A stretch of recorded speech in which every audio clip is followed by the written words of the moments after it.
Today, we are joined by Matt Boyle, CEO of Q Energy, with the ticker CUE, an oil and gas production, development, and exploration company. Q just reported another strong set of financial results and an attractive full-year dividend, which does make it somewhat unique amongst the junior resource sector here in Australia. So thank you, Matt, for joining us to discuss your FY24 results. So perhaps first question from us, Matt. It was another very strong set of both half-year and full-year numbers. What were some of the key operational and financial highlights for you? Yeah, thanks, Aidan. It's good to be here. So Q for FY24, our results reported last week show we're in a really good financially strong position. $50 million of revenue for the full year, EBITDA $32 million, and cash flow generation ability really stood out when we report $27 million of operating cash flows. And on the back of that, as you mentioned, Q reported a 1 cent per share dividend on top of a dividend that was paid earlier in April. So I think we've reported a great set of results, and it's consistent too. Similar to last year, we're reporting strong cash flows in 2 years running. Right. Congratulations, Matt, and the team there at Q. That performance, again, somewhat uniquely for the smaller oil and gas sector, is underpinned by a really good spread of assets across geography and commodity exposure. Amongst those 4 assets, what really stood out for you in the half?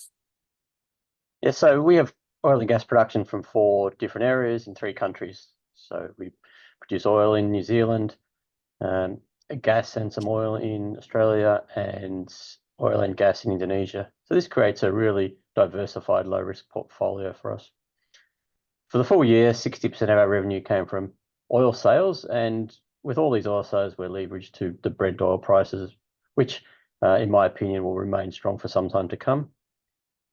40% of our revenue came from gas sales in Australia and Indonesia. Indonesia has fixed price gas contracts, and in Australia we operate on contracts. But if you look at the market in Eastern Australia, it's in the newspapers every day. So a very high demand for gas in Australia and a very strong market. All our assets are in production, so we've got just production assets, keeping production costs low and really high margins for all our products at all our projects, giving us an overall gross margin of about 60% for the year. Great. And on the back of this continued free cash flow generation, you decided to start paying a dividend this year. That's while maintaining a strong balance sheet and continuing to self-fund those development and selective exploration opportunities. This all sounds ideal, but I guess the key question investors will be asking, is it sustainable in the medium and long run? Yes, so we started paying dividend as a special dividend in the half year. So it was declared in February and paid in April. And as you mentioned, very unique for a company of Q size to be paying dividends. We also announced at the time a dividend policy which has an aim of delivering sustainable returns to shareholders. And we did follow up that first dividend with a final dividend of 1 cent a share announced last week with our FY24 results. That's the total of 3 cents per share for FY24, or $21 million returned to shareholders in the 12 months.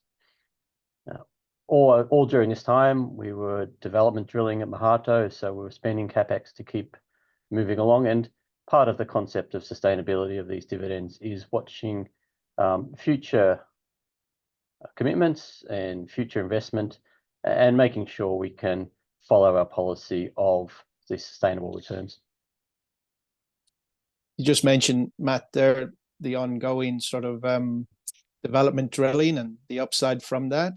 Can you provide a bit more color on what that looks like for 25 and what it might mean for your production outlook in that year and beyond?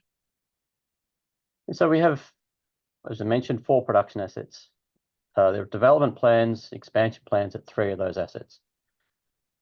In Indonesia, at our Mahato PSC, the PB field, over the last 2 years, we've built 23 development wells.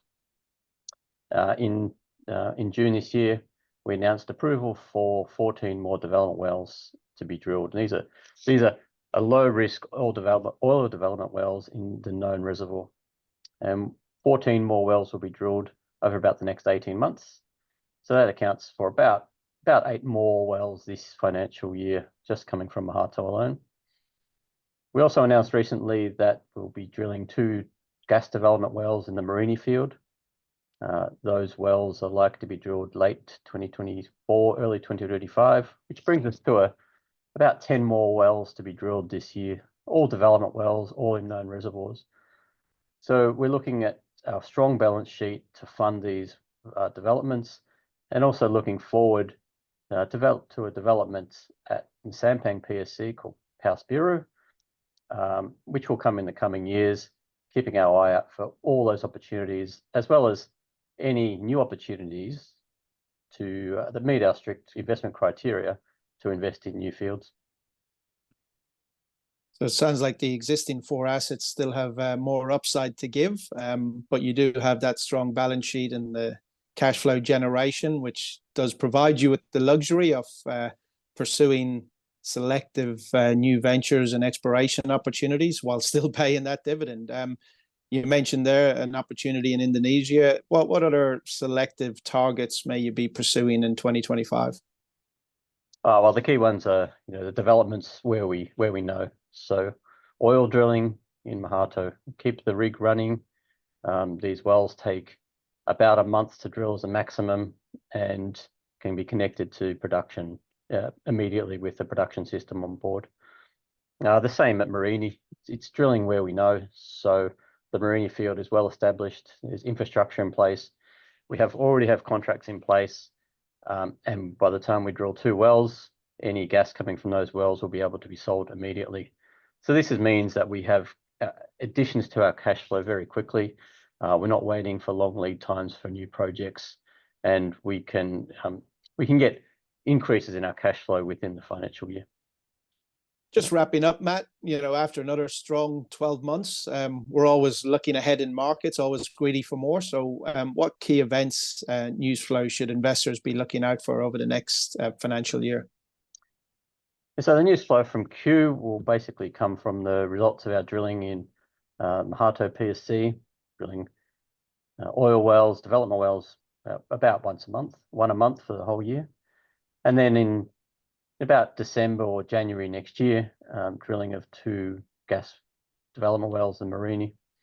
So the key things alongside, we'll also be looking at extensions to permits in Maari and Sampang PSC, and possibly we'll be working towards looking at the next steps in the Paus Biru development, and the next steps there would be getting an extension to our Sampang permit and then moving on to an FID post any extension. So there'll be a lot of things happening at Q.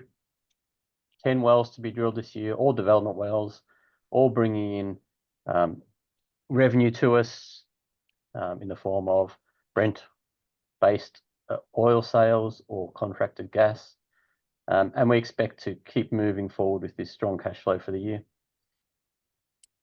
Congratulations, Matt, again on a great FY24, and wonderful to see that dividend payment. Yes, as you said, very unique, and looking forward to catching up with you again in FY25. You seem to have a great platform in place, so looking forward to some strong results again this year. Great. Thanks, Aidan. We are looking forward to it as well, and I don't see too much changing for FY25, but it's all upwards for us.